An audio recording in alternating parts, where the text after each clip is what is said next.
Hi, everyone. Thank you so much for joining in to the Q&A today. Whether you're watching it today or in a few weeks, we finished Daniel. Well done, Chuck. God got us through. He did. You guys should have seen the past 3 months.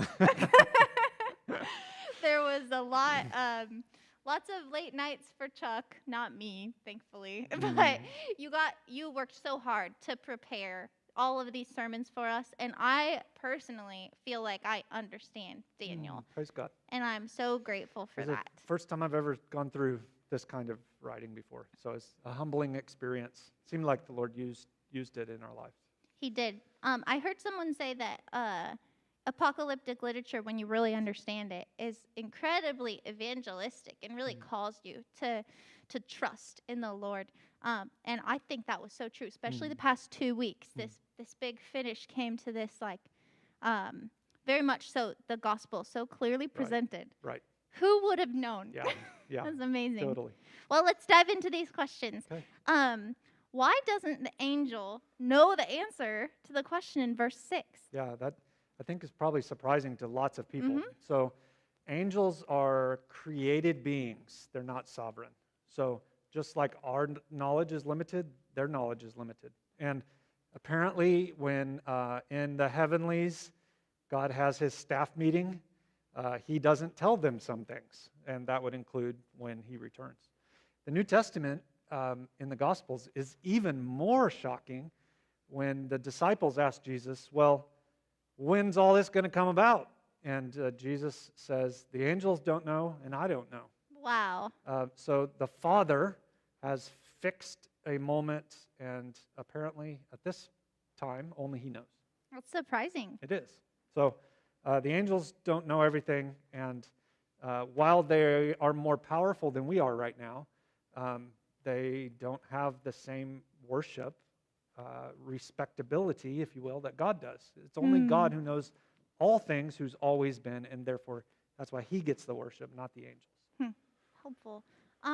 Okay, how could we go through all of Daniel and interpret every number, but then you get to verses 11 and 12 here, and you're like, we can't interpret these ones. Yeah. Why is that the case? Honestly, that does not fit my personality. I don't like that.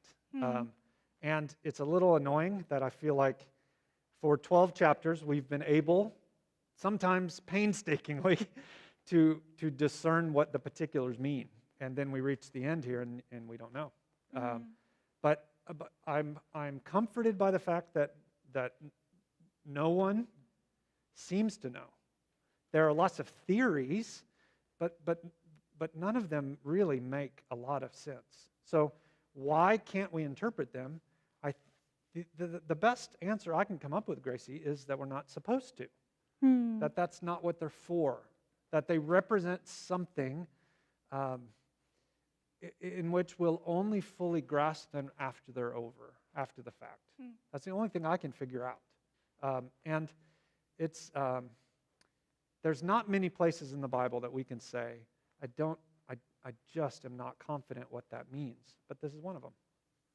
It does seem a little bit fitting after a whole book where Daniel keeps saying, I don't understand, that there's something we still are waiting to understand. Yeah. That makes sense. Yeah. Okay, next question. I found this genre of writing really helpful, and I've never been interested in it before. What should I do now? It's not the part of the Bible that I gravitate toward naturally. It's not the thing I want to read last thing before I go to bed, and it's comforting.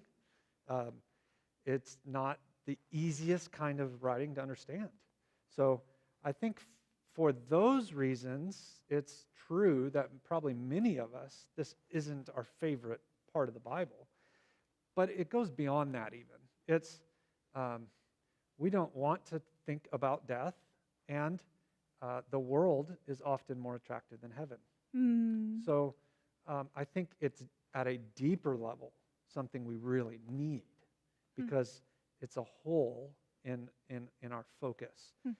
You can tell things about priorities by songs. And if you look at songs of previous generations of Christians, they're Mhm. very often about the end. Huh. And so few songs today Mm. are about that. It's just not a priority. So what should you do if you've enjoyed this? I think this might sound silly, but thank God that Mm. the Spirit He's given us is able to help us squeeze out helpful things for daily life, even from this kind of stuff.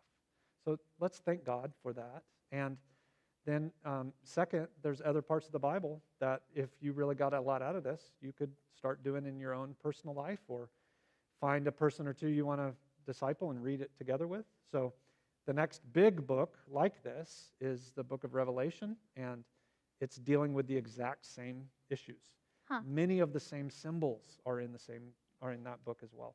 Mm. So you could get a good study Bible, ESV study Bible, and get a couple folks and start reading Revelation.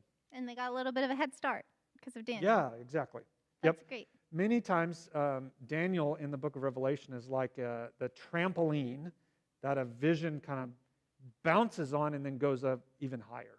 And so you'll be well prepared to begin to understand the book of Revelation. Revelation is cyclical. So it's describing the same things happening in the same periods of time repetitively. Oh, okay. And so don't think of it like that, like a sequential calendar ordering of days, but rather like this. Huh. And then you'll be well down your road to understanding the book. John seems to write like that. Yep. I remember that from when you preached First John so Yep. long ago. Yep, exactly. Cool. All right. Next question is slightly complicated, but I think we can do it.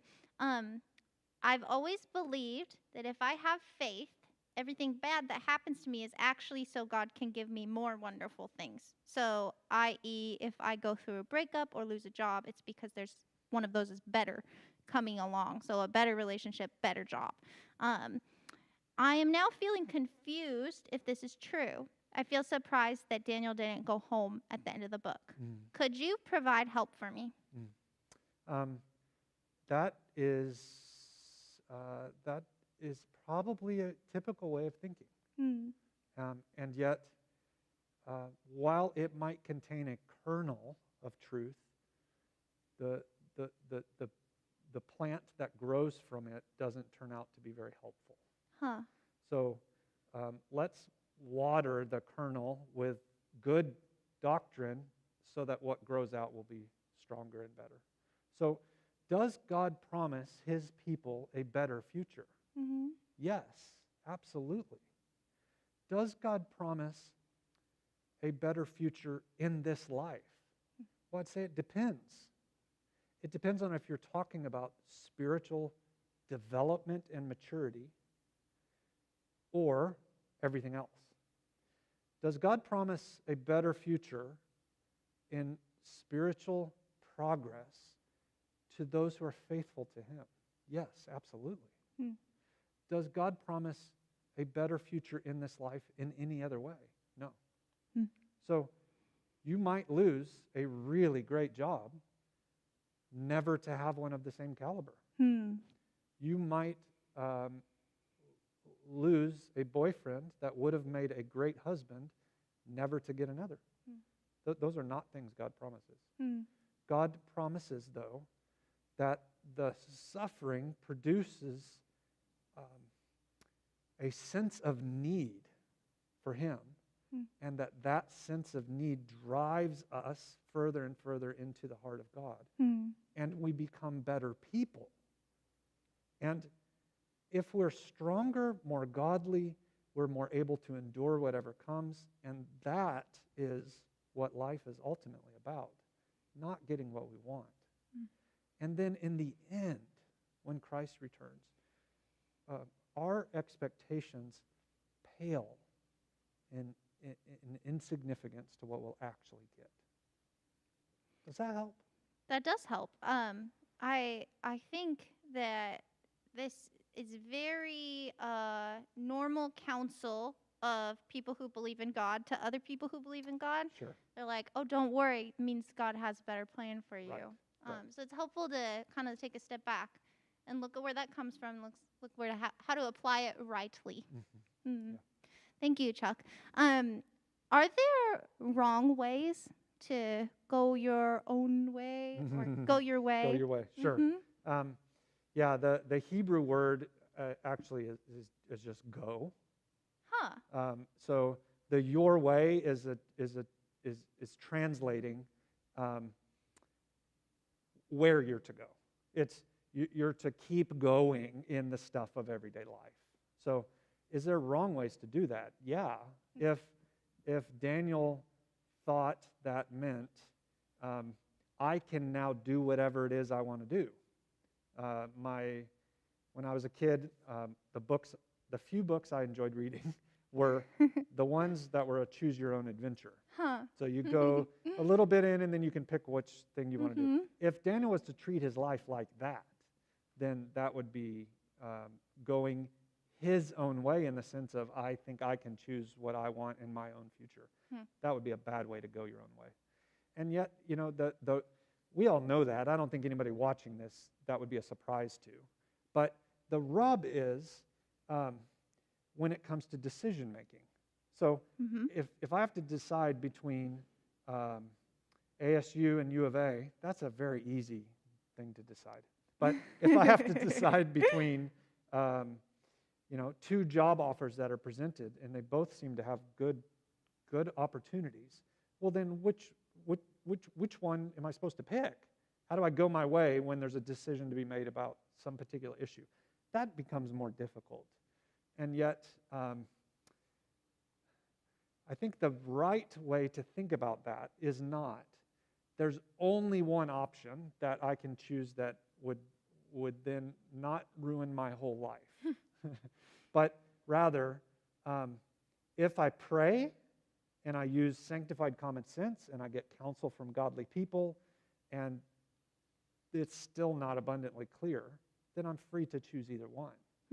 And if I will aim to be a holy, faithful, enduring, godly person in either one, then I'll be going my own way in the sense of making decisions that honor God. Huh. So those, it's easy to say life's not a choose your own adventure, and yet we do make real decisions Right. that do have real impact on our lives. And for a lot of us, our church, is young. There's more people here your age than my age. And so many times as we're emerging in our adulthood, that's a real struggle. But go your way doesn't mean do whatever you want. It also doesn't mean God will prescribe to you everything you should do and every decision you make will be easy. It means get up tomorrow, do the next right thing. And in so doing, you will be going your own way. And that's what God commands. And real quick, if we're talking about the next right thing, what are some ways we know something is good and right? Is there anything in the Bible that would help us, like real quick, like filter, like, oh, what's a good right thing? The commands God gives us are comprehensive in that what God tells us our lives are to look like, what our priorities are to be, what kind of pursuits we should be giving ourselves to, then that covers life. Doing the next right thing might mean, I made a joke about this in the sermon, but doing the next right thing might be put some laundry in the washer and then sit on the couch and watch something on TV. Because if you've been slamming it for 5-6 days hard, 12, 13, 14 hours a day, you can't live that pace very long. No one can. And so taking some time to rest and enjoy a day of rest while you're doing a few things on the side, that may be the next right thing to do. So it's, just think, what are the commands God's given us in the scriptures? How do those inform today? And I am not what I produce. I am a child of God. And children of God, serve him, love him. We are his slaves. We seek to work hard for his glory, but we also got to rest. And that resting is resting in our salvation. It's resting in that I'm not what I do. And God may take away my ability to do anything. Does that then make me nothing? No. So rest well to the glory of God. That would be what probably many people watching right now need to do this afternoon. Let me pray for us. Great. Father, thank you for faithfully bringing us through the Daniel series. Thank you for Chuck and the work that he's put in and the understanding that you have given him. And for your faithful servant Daniel, who came so many years before, and how he laid on the floor just absolutely exhausted and just completely surrendered to you, and how his faithful life can now help us be more faithful. So we're thankful for your plan and how right now you're using us, and we can trust that because we've seen Daniel and we've seen Jesus, and we've seen in this sermon series how we can follow you above all, and how you shepherd us and how you are sovereign over every rise and fall in our lives. And so we just pray that tomorrow we can trust you, that today we could trust you with each moment, that we could turn to you when we don't know what to do next, and that we can love you and love others well.